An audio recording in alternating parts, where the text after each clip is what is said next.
Chronique d'une ascension, petite histoire de l'alpinisme. Edward Whymper, le Cervin, 1865.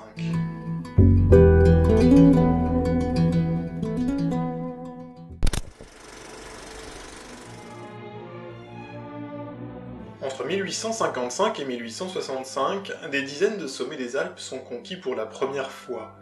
Le Mont Rose, l'Aiguille du Midi, la Grande Casse, le Liscam, le Mont Viso, la Dent des Reims, la Barre des Écrins ou encore l'Aiguille Verte. Il n'en reste qu'un seul, toujours invaincu, pour clore cet âge d'or de l'alpinisme. C'est le Cervin, ce sommet de 4478 mètres à la frontière entre le Val d'Aoste italien et le Valais suisse, est reconnaissable à sa forme pyramidale presque parfaite. Whymper découvre cette montagne dans les années 1860 et rêve dès lors de la conquérir. Il s'y essaie à plusieurs reprises mais échoue. Les Italiens multiplient également les tentatives. Une cordée transalpine se lance vers le sommet en juillet 65, en même temps que Whymper, mais par le versant du Val d'Aoste. Côté suisse, au matin du 13 juillet 65, un petit groupe d'hommes quitte le village de Zermatt. En un peu moins de 6 heures, la troupe s'arrête au pied de l'abrupte paroi. Fini la randonnée, les choses sérieuses commencent au-dessus. Aux côtés du Britannique Edward Whymper, on retrouve le guide chamonnière Michel Crowe, le guide de Zermatt Peter Togwalder et ses 2 fils, ainsi que 3 autres Anglais, Douglas, Haddow et Hudson. La bourgeoisie britannique occupait une place très importante dans les premières décennies de développement de l'alpinisme. On peut même dire qu'elle a largement contribué à la naissance de la discipline. Le camp est installé aux alentours de 3300 mètres d'altitude, sur l'arête dite du Hornli. Une partie du groupe passe la nuit sous la tente, pendant que les autres préfèrent s'allonger à la belle étoile. En ce début d'été, le temps est splendide et ne semble pas prêt à se détériorer. Le lendemain, le groupe s'élance. L'un des jeunes Togwalder, qui avait aidé au portage, quitte le groupe pour rentrer à Zermatt. Les 7 autres grimpeurs attaquent la montée. Whymper et Hudson sont en tête, en alternance. Jusqu'à l'altitude de 3900 mètres, atteinte vers 6 heures du matin, la corde était restée dans le sac la plupart du temps. Devant une telle apparence de facilité, le groupe repart après une courte pause. Il n'est pas 10 heures quand les hommes arrivent à 4270 mètres, seulement 200 mètres sous le sommet. La dernière partie promet alors d'être plus coriace. Le guide Crowe prend la tête de la cordée. Les difficultés sont réelles, mais Whymper ne les trouve pas bien plus marquées qu'à la Barre des Écrins, gravie l'été précédent, avec ce même guide. La cordée italienne, qui projetait de réaliser cette même ascension, semble plus loin. Elle est en réalité quelques 400 mètres plus bas sur un autre versant.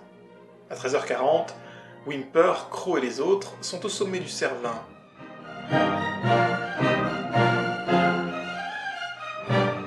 Ils savourent leur victoire, restant près d'1 heure sur cette cime si longtemps convoitée. Sur un bout de papier, glissé dans une bouteille, Whymper écrit les noms des membres de la cordée. Et c'est le début de la descente.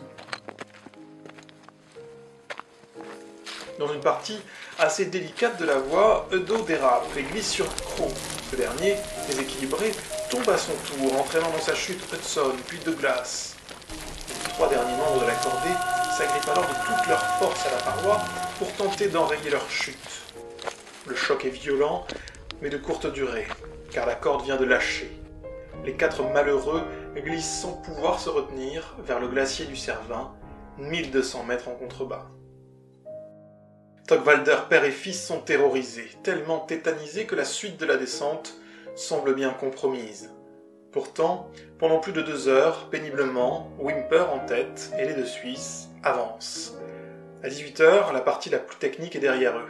À la mi-tombée, ils s'arrêtent sur une petite plateforme rocheuse, et au petit matin, ils terminent leur descente et arrivent à Zermatt.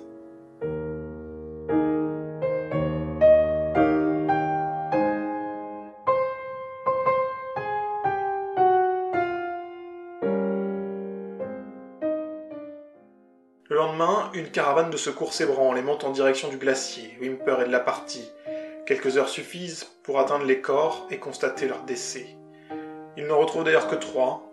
Le cadavre de Douglas n'est pas retrouvé et n'a pas été retrouvé à ce jour. La qualité de la corde que Togwalder avait choisie pour le relier au reste du groupe sera remise en cause. Certains commentateurs de l'époque évoqueront même un coup de canif dans ce câble qui risquait d'emporter les 3 grimpeurs restants. Même si des enquêtes ont été diligentées plusieurs décennies plus tard, nous n'en saurons probablement jamais rien. Quoi qu'il en soit, Togwalder quittera les Alpes et son métier de guide pour s'installer en Amérique du Nord. Whymper, quant à lui, n'arrêtera pas sa carrière d'alpiniste et d'explorateur. Il participera à plusieurs expéditions au Groenland avant de s'attaquer au sommet d'Amérique du Sud. En janvier 1880, il réalisera notamment la première ascension du volcan équatorien, le Chimborazo. En hommage au guide tombé au Cervin, un des sommets des Grandes Jorasses prendra le nom de Pointe Creux dans les années 30. Il se situe juste à côté de la pointe Whymper. Cette dernière était baptisée depuis la première ascension de juin 65. Whymper l'avait réalisée avec l'aide d'un guide de Chamonix, un certain Michel Cros. C'était Edward Whymper, le Cervin, 1865. Chronique d'une ascension. Petite histoire de l'alpinisme.